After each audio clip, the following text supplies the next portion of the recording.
বেদাআতি মুলবির এক শ্রেণী বেদাআত যারা করে তাদের মুখের ভাষাও পরিবর্তন হয়ে যায়, তারা গালিগালাজ করে। আসলে তারা সঠিক ধর্ম মানুষকে দিতে চায় না, তাদের পেট ঠিক রাখার জন্য।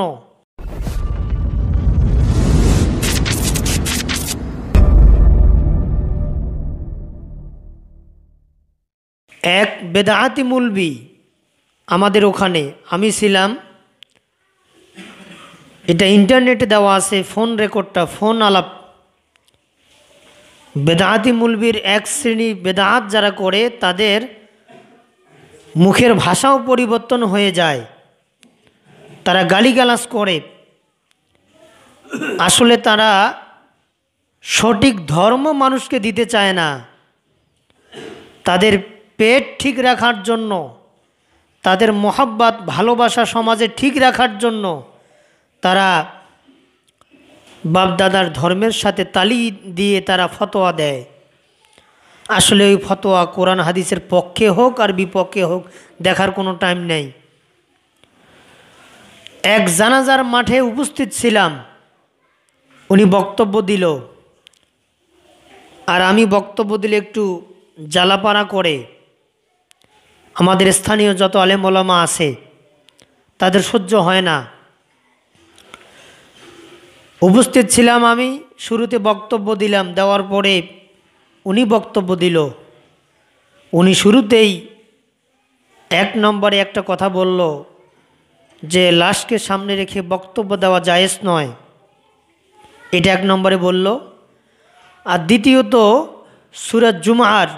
সূরা জুমার থেকে একটি আয়াত উপস্থাপন করলো। এই আয়াতটি হলো ইন্নাকা মাইয়িতুন ওয়া ইন্নাহুম মাইয়িতুন, এটা একটা। আর তৃতীয়ত একটা হাদিস বলছে রাসূলের নামে, তিনি বলছেন যে নবী সাল্লাল্লাহু আলাইহি সাল্লাম বলেছেন মুতু কবলাং তামুতু, মরার আগে মরো। নবীর নামে একটা হাদিস বলল, এই তিনটা ভুল করলো। আমি জানাজা সমাপ্ত করার পরে আমি বললাম, সরাসরি সাক্ষাৎ হওয়ার তো সুযোগ নাই, ফোনে কথা বললাম। আর আমার তো ফোনে অটো রেকর্ড চালু করা আছে।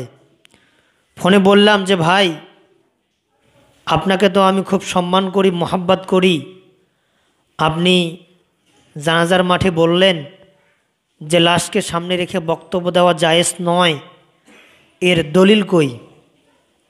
জানা যায় আপনি যে বক্তব্য রাখলেন, এক নম্বরে আপনি বললেন যে লাশকে সামনে রেখে বক্তব্য দেওয়া জায়েজ নয় না। আর দ্বিতীয়ত আপনি বলছেন একটা আয়াতটা সঠিক বলেন নাই, আপনি আয়াতটা ভুল বলছেন। কি বলছেন? আয়াতটা বলছেন আপনি ইন্নাকা মাইয়িতুন ওয়া আন্নাহু মাইয়িতুন, ওয়ান্নাহু, আর ওই জায়গায় আসছে ওয়ান্নাহুম। হুম এর অর্থ আলাদা দাঁড়ায়, ওয়ান্নাহু এর অর্থ আলাদা হয়। আমি বিষয়টা বললাম যে আপনি একটু আয়াতটা বলেন তো। উনি আয়াতটা বলল, উনি বলতেছে ইন্নাকা মাইয়িতুন ওয়া আন্নাহু মাইয়িতুন। আমি বললাম যে ভাই আপনার আয়াতটি ভুল হয়েছে, হয় নাই, আমি সঠিকটা বললাম। দ্বিতীয়ত আপনি আয়াতটা বলছেন, আয়াতটাও সঠিক হয়নি। আয়াতটা কি বলছে? আয়াতটা বলতে বল, আয়াতটা কি হবে বল? আয়াতটা বলেন তো দেখি। ইন্নাকা মাইয়িতুন ওয়া আন্নাহুম মাইয়িতুন, না হয় নাই। কি হবে? ইন্নাকা মাইয়িতুন ওয়া ইন্নাহুম মাইয়িতুন। এটা কোথায় আছে? পবিত্র কোরআনে আছে। কোন সূরা আছে? আমি আপনাকে দেখাই দেব।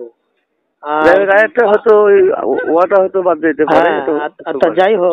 বলার পরে তৃতীয়ত বললাম যে আপনি যে হাদিসটা বলছেন, হাদিসটা তো কোনো হাদিসের গ্রন্থে নাই, বুখারীতে নাই, মুসলিমে নাই, তিরমিজিতে নাই, নাসাইতে নাই, ইবনে মাজায় নাই, মেশকাতে নাই, বাইহাকিতে নাই, তারপরে হচ্ছে মোসান্নাফ ইবনে আবি সাহেবাতে নাই, মোসান্নাফ ইবনে আব্দুর রাজ্জাকাতে নাই, ইবনু খোজাইমাতে নাই, দারিমিতে নাই, একটা হাদিসও তো নাই এই হাদিসটা যে আপনি বললেন এই হাদিসটা কোথায় আছে?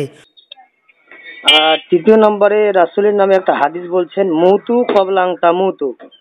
হ্যাঁ, এই হাদিসটি হাদিস নয়, এটা কি? এটি একটা বাক্য। হাদিসটা যে বলছেন, হাদিসটা তো কোথায় আছে হাদিসটা? এই বেটা বেশি বাড়াবাড়ি করিস না। এই বেটা বারগারিং করলে বেটা বেটা বেটা হারামজাদা, হাদিস কোথায় আছে? মানে হাদিসটা কোথায় আছে? আমার সামনে আসিস বেটা। উনি তৎক্ষণিক গালিগালাজ শুরু করে দিল, এমন অকাত্য ভাষায় গালিগালাজ করলো। আমার ইউটিউবের সাথে যদি কারো অ্যাক্টিভ থাকে তারা অবশ্যই দেখেছেন, আমার ফেসবুকের সাথে যারা অ্যাক্টিভ আছেন তারা অবশ্যই আপনারা দেখেছেন তার কীভাবে গালিগালাজ করেছিল। বরঞ্চ আমি এটা যখন ইউটিউবে দিলাম তখন আমার বিরুদ্ধে রিঅ্যাকশান আসলো যে কি করা যায়, বিরুদ্ধে কিছু বলা যায়, মানে অনেক কিছু অপবাদ, অনেক কিছু হুমকি, মামলার হুমকি, তারপরে মারবে তার হুমকি। কিন্তু হক পথে থাকলে হেফাজত কে করবেন বলেন? আল্লাহ করবেন হেফাজত। তা আমি একটা কথাই বলছি ওনাকে, যে মৃত্যুবরণ করতেছে গতকালকে, দাফন হচ্ছে আজকে আসরের সালাদের পরে, এত সময় আপনি দিচ্ছেন, ফতোয়া দিলেন না ওখানে।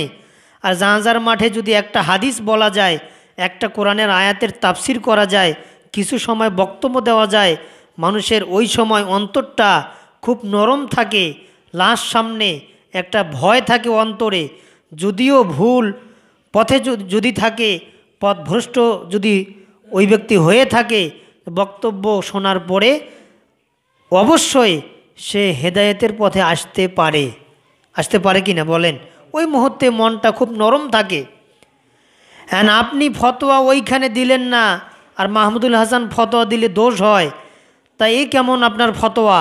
তা আপনার দলিল কই? দলিল দেন। দিল না। অনেকে বলতেছে যে আপনি ইন্টারনেটে দিয়েছেন, একটা সম্মানের হানি হয়, এটা তো ঠিক হয়নি। আমি বলছি ঠিক হয়নি, যে সরাসরি গেলে তো কোনো সমস্যা নাই, কিন্তু সরাসরি যাওয়ার তো কোনো সুযোগ নাই।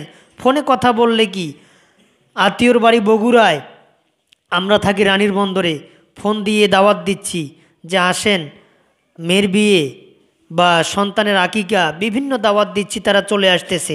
ফোনের মাধ্যমে দাওয়াত যদি দেওয়া যায়, দাওয়াত কবুল করা যায়, তাহলে ফোনের মাধ্যমে সে ভুল করেছে, একান্তে কথা হচ্ছে দুজনের মাঝে, আমি ভুলগুলো ধরিয়ে দিচ্ছি। কিন্তু আপনি গালিগালাজ করলেন কেন? আলেমের আদর্শ এরকম হয়। শেষে আমি জবাবটা এতটুকুই দিলাম যে আসলে যারা বেদাত করে, যারা বেদাতকে সমর্থন করে, তাদের একটা আচরণ, তাদের একটা খাসিলত হচ্ছে, যখন কথা বলা হয়, ভুলটা যখন তুলে দেওয়া হয়, তখন তাদের মুখ থেকে গালিগালাজ বের হয়। এরা হচ্ছে মোনাফেকের আলামত। এটা মোনাফেক যারা, তাদের আলামত এটা।